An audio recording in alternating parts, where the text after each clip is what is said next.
Imagina aí, se você conseguir, uma sala bem escura.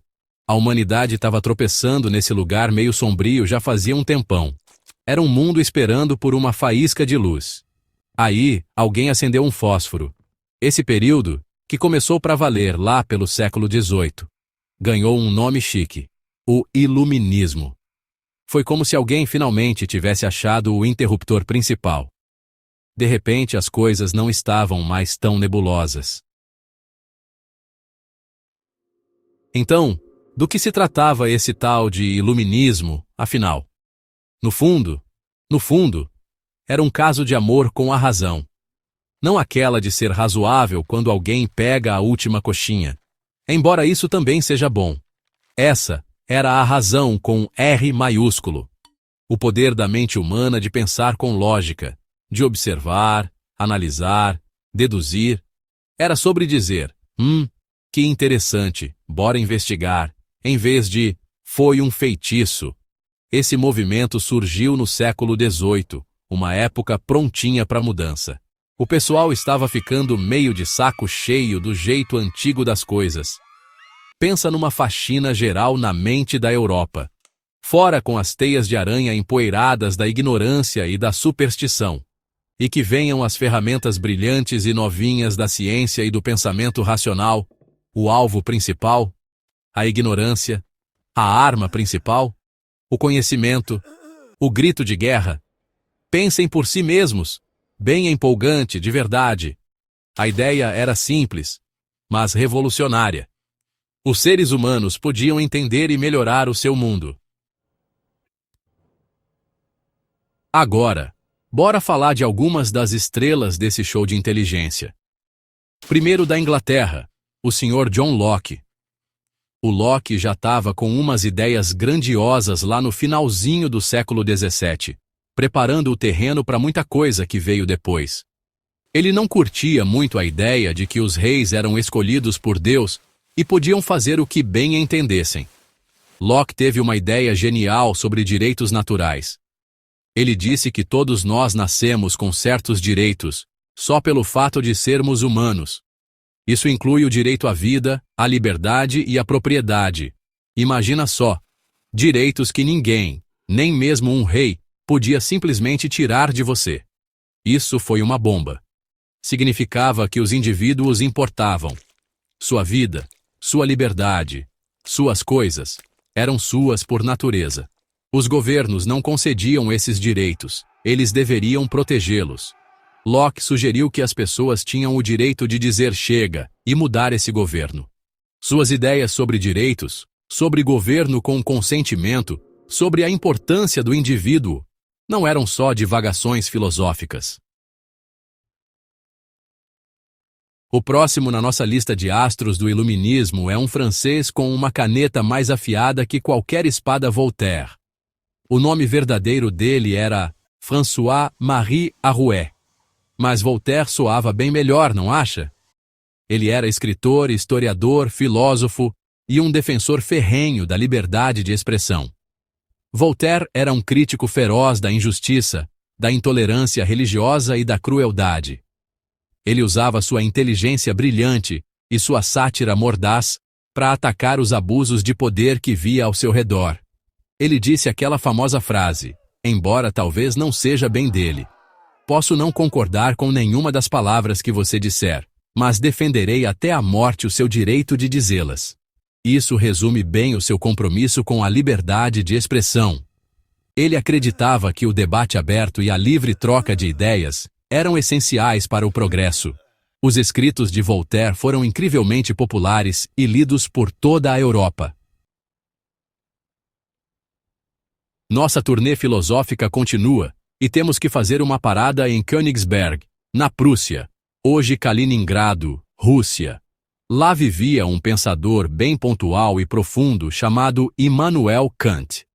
Kant foi um dos filósofos mais influentes de todos os tempos, e ele resumiu perfeitamente o espírito do iluminismo com um lema simples e poderoso, sapere audi, que em latim significa ouse saber, ou, se preferir, tenha coragem de usar seu próprio entendimento.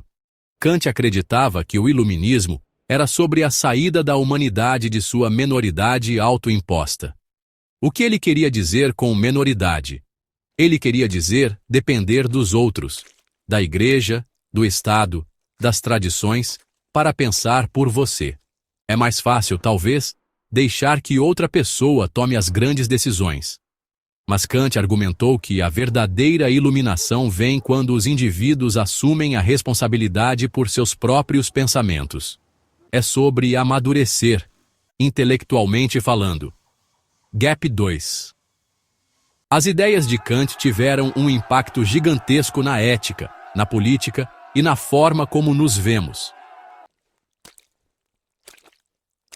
Essas ideias iluministas não ficaram só nos livros empoeirados e nos corredores das universidades. Ah, não! Elas começaram a borbulhar e se espalhar pela sociedade como uma fofoca daquelas bem quentes. Novos lugares para um bom papo e debate começaram a surgir.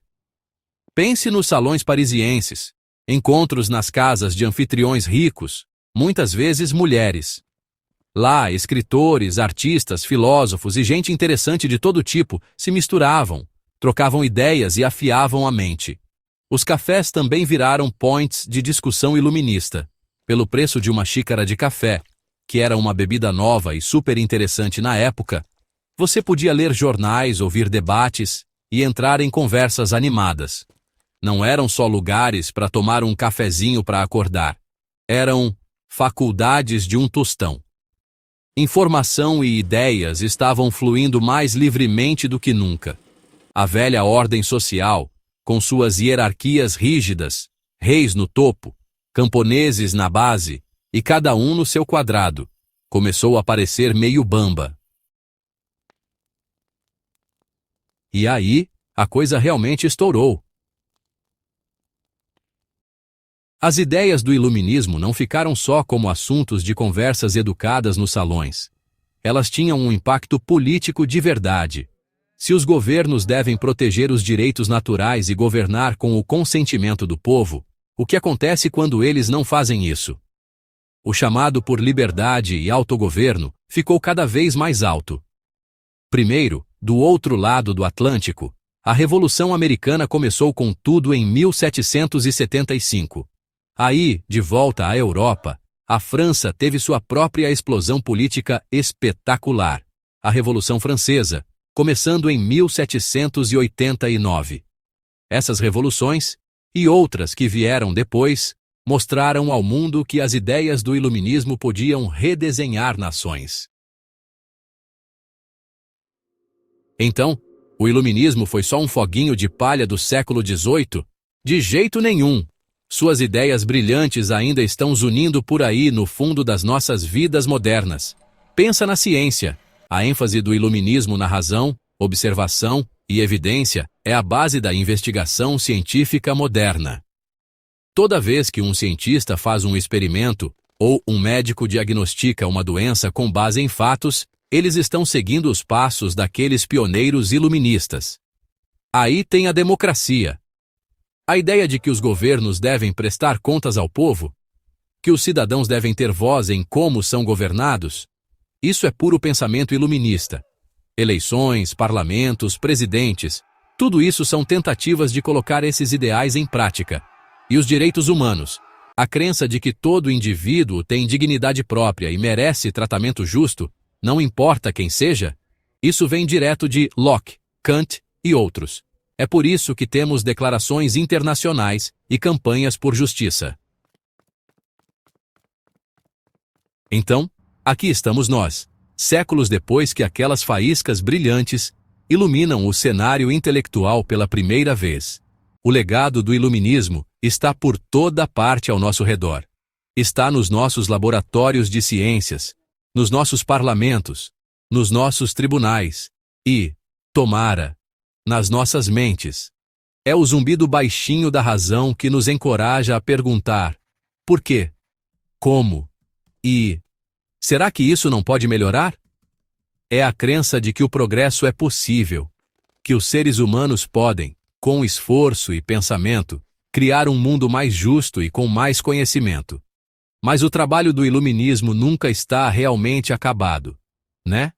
Não é um monumento histórico para ser admirado de longe. É um projeto contínuo.